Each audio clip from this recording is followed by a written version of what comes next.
I'm thinking of dodging the bullet by calling off my wedding to my control freak fiancée, because no matter how hard she tries, I don't think she'll ever actually change.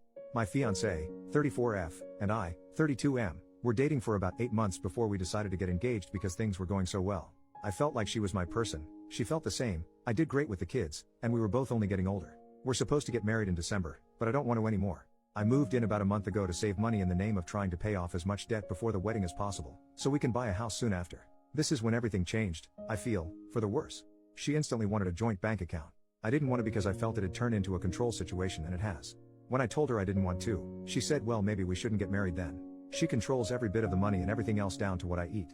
I have to ask to spend $4 on medicine when I'm fighting a sinus infection. We aren't hurting for money. I make $75K after taxes. Backstory on my health. I have had ulcerative colitis since I was 20, and had my colon removed when I was 25. I literally have to eat more than I used to because I don't absorb everything like a normal person. She gets mad at how much I eat. I have to sneak food at work. I've tried to explain it to her and so has her mom, but she doesn't get it still. She tells me I have to work at least 70 hours a week Monday through Friday and what I can on Saturdays when we don't have the kids, so we have extra. We don't have any kids together. She has 3 kids from her previous marriage. I don't spend money on anything. I use my personal money so I have the amount of food I need. This was a fight to get what food I do have for work. Proper nutrition and rest, which if I want to sleep in, I get fussed, are super important due to my health. If I mistakenly take something that was for the kids, I get in big trouble. Even if it just cost $1. Or even if I don't take some leftovers to work that I try to leave for others so I'm not greedy, I get blamed for wasting food even though she didn't tell me to take it and has yelled at me for taking too much. So damn if I do, damned if I don't, right? She shows little to no affection. I work 12 hours on my short days, and around 15 on my long days. I only have 1 or 2 short days a week. I'd like to feel wanted and desired when I come home. But I feel nothing. I don't ever get a hug, kiss, or any kind of excitement when I get home after a long day. Some of the long days mean I don't see her for 2 or 3 days at a time. There's no sort of excitement, just what more can you do around the house? Hell, I've even gotten in trouble for sitting down for 10 minutes when I got home one day because I need to use my time better. I take care of everything around the house, such as yard work, home repairs, doing everything else when no one feels like it. Heaven forbid me if I forget to do one thing after a long day. Getting help from the kids is a chore. I'm feeling used and much like I'm just here to give money, do as much as I can, and if I bring something up, it gets turned back on me. Am I crazy for not wanting to go through with this? We already had a talk about how I can't live like this, and it was good for a couple days, then back to the regularly scheduled program. So I don't feel like anything will ever change, ever. When we had the talk she straightened up a bit, but over the next few days, she made jokes about what I brought up, so I feel like it meant nothing to her at all. I don't know what to do. Update, 1 week later, I'm leaving my fiancé and starting over. We had an additional talk. And some of y'all stated that she will say what I want to hear and then it goes back to the same old crap, and you were 100% right. I've been playing the game and seeing her responses on things. She flips the responses to seemingly be different than they were when really she's just saying the same thing. For example, I explained that I was still hungry after dinner and she said word for word, I think you should just focus on not being hungry, then you won't want to eat. So I just grabbed a water and went about my business. Like, are you kidding me?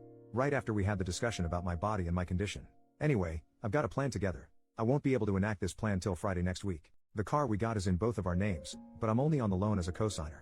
So I'm getting a rental, because I can afford it when some psycho isn't controlling my money, and I'm loading everything I can in there and heading out of town while she's at work. I'll be going to my parents in the next state over. She won't be able to find me, which is good. I'm so getting a new phone and number before I head out of town. I've got my direct deposit changed, new bank account, and while I'm at work I'm calling to get her off my credit card and everything. I'm waiting for the payment to post to the card from our joint account, well, sometime next week, so I'm not stuck with the balance that's on there. I'm also pulling what money is rightfully mine out of the account before I leave and then taking my name off of it. There's a significant amount in there.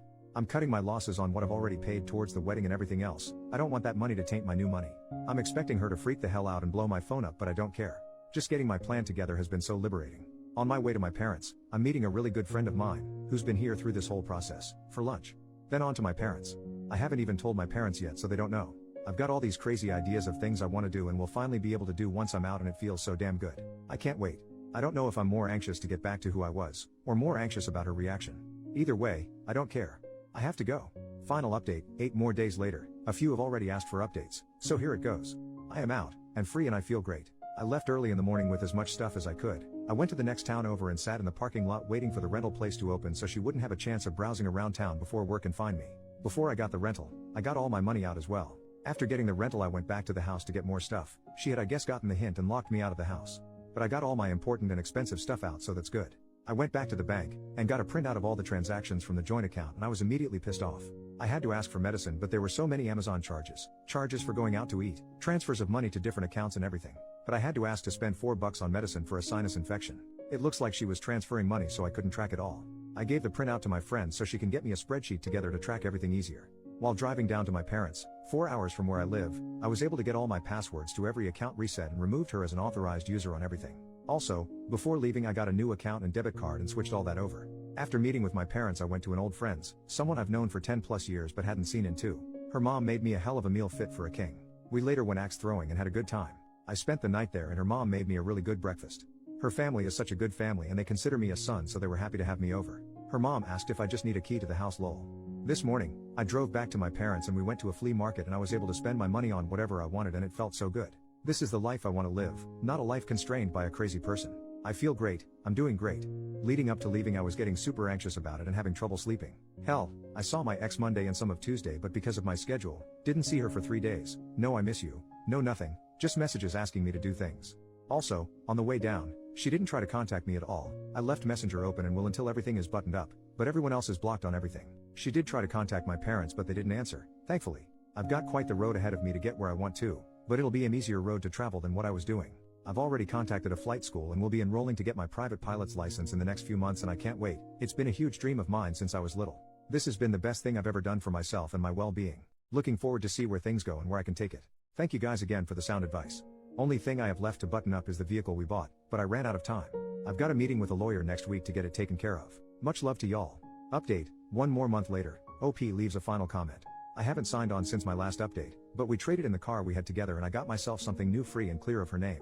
She had 2 friends show up to the dealership. A male friend and female friend. Made me laugh because I showed up with no one. Finally got all my stuff as well. She waited till the last day of course.